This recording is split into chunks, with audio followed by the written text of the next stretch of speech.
people think poverty is the opposite of wealth. It's not. The opposite of wealth is urgency, and that changes everything. Because if you study the life of Warren Buffett long enough, a disturbing question begins to emerge. A question so uncomfortable that most people avoid it completely. Why did one of the richest men in human history spend decades living in the same house? Why did he become wealthier while doing less than everyone around him? Why do the people working the hardest often remain trapped while the people moving the slowest seem to win? And what if the thing you are calling ambition is actually panic? Because tonight isn't really about Warren Buffett, it's about a hidden addiction almost everyone has. An addiction so common that the society rewards it. An addiction may be quietly stealing your future, and Buffett spent his entire life fighting for it. Every morning, millions of people wake up with the same invisible feeling, a low grade anxiety, not enough money, not enough followers, not enough success, not enough time. You open social media, someone younger is richer, someone less talented is more famous, someone else is getting married, buying a house, starting a company, traveling the world, and suddenly your life feels late. You feel behind, you feel urgent, but here's the strange thing: the more connected humanity becomes, the more rushed everyone feels, and the more rushed everyone feels, the worse their decision becomes. Psychologists discovered something fascinating. When humans feel scarcity, their IQ temporarily drops. Not permanently, temporarily. The mind narrows, attention shrinks, long term thinking disappears, the future becomes invisible, the brain enters survival mode. Now hold that thought, because decades before, psychologists proved this phenomena. A young investor in Nebraska had already figured it out. In 1956, Warren Buffett wasn't famous. No television interviews, no billionaire status, no global influence, just a strange young man reading annual reports for all hours while the rest of the world chased excitement. People thought he was wasting his life, and honestly, they might have been right. Imagine watching your friends build careers, chase status, buy expensive things, and experience life while you sit alone reading financial statements. Who would choose that? But that is the mystery. Buffett wasn't trying to become rich, at least not in the way most people imagine. He was building something far more valuable: time. And this is where the story becomes uncomfortable, because most people think money creates freedom. Buffett seemed to believe the opposite: freedom creates money. Consider a bizarre historical mystery. During the California gold rush, thousands rushed west hoping to become wealthy. Most failed, many died, entire lives were destroyed chasing gold. But the people who consistently become rich were not usually the miners, they sold shovels. While everyone else was emotional, they remained patient. While everyone was desperate, they stayed rational. Human history repeats this pattern endlessly. The crowd sees opportunity, the patient sees psychology, the crowd chases outcomes, the patient study behavior. And Buffett became one of the greatest students of human behavior ever to live. Not finance, behavior. There's a difference.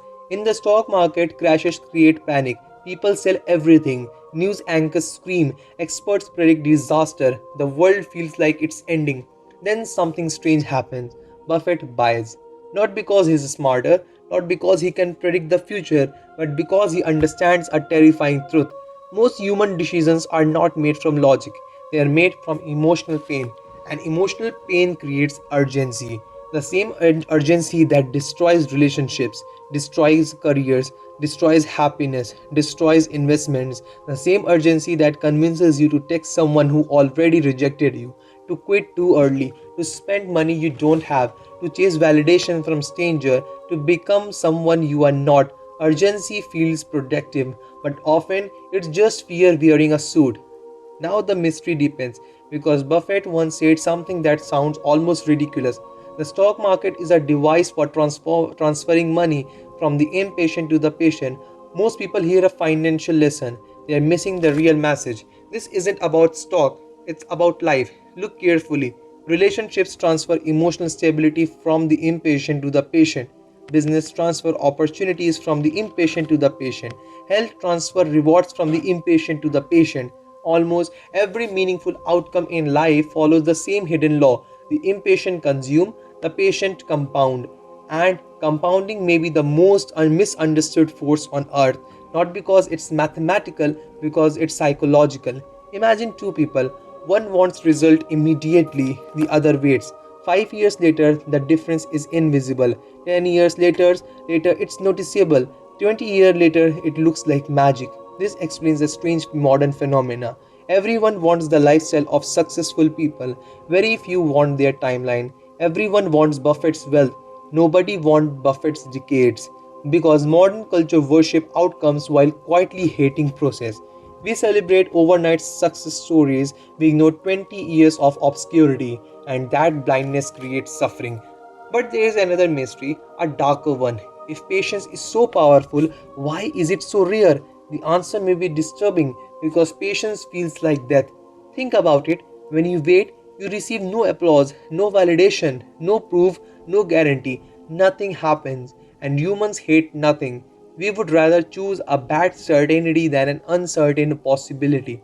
That's why people stay in miserable jobs, miserable relationships, miserable identities. The known pain feels safer than the unknown future. Urgency protects us from uncertainty. Patience forces us to face it, and most people would rather lose money than face uncertainty. A famous psychological experiment revealed that children who delayed gratification often achieved better outcomes later in life. The media transformed this into a story about self control. But perhaps they misunderstood the deeper lesson. Maybe success isn't about resisting temptation. Maybe success is about surviving uncertainty. The child isn't defeating desire. The child is tolerating the uncomfortable gap between action and reward. The gap terrifies adults too, especially today. Every app eliminates waiting, every platform eliminates silence, every notification eliminates uncertainty, and slowly our ability to wait begin to disappear.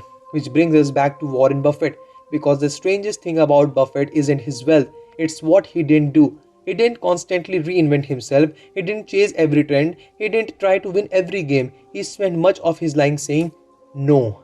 No to opportunities, no to distractions, no to urgency, and that's where the final mystery reveals itself. People think Buffett became rich because he knew what to choose. What if he became rich because he knew what to ignore? Now think about your own life. How many goals are not really yours? How many desires were installed by advertisements, by influencers, by comparison, by fear of being forgotten? How many decisions have urgency as their hidden author? You thought you were chasing success. Maybe you were running from silence. You thought you wanted more. Maybe you were afraid of less. You thought you were building a future. Maybe you were escaping the present. And suddenly, Warren Buffett looks very different.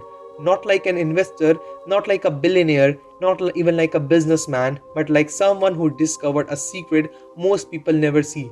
The greatest advantage in life is not intelligence, not talent, not luck, not money. It's the ability to remain calm while everyone else is panicking. And now we arrive at the twist. The video was never about Warren Buffett. The clues were there from the beginning. The same house, the same routines, the same patience, the same refusal to rush. The question was never how did Buffett become rich? The real question was why are you in such a hurry? Because somewhere along the way, someone convinced you that your value depends on how quickly your life unfolds. That if you are not ahead, you are behind. That if you are not growing, you are dying. That if you are not becoming more, you are becoming less. But what if the anxiety you have been calling ambition is simply fear of waiting? And what if the future you have been desperately chasing belongs to the version of you who finally stops running toward it? Because the most dangerous possibility of all is that the life you want isn't being blocked by lack of opportunity. It's being buried beneath your inability to let time do its work.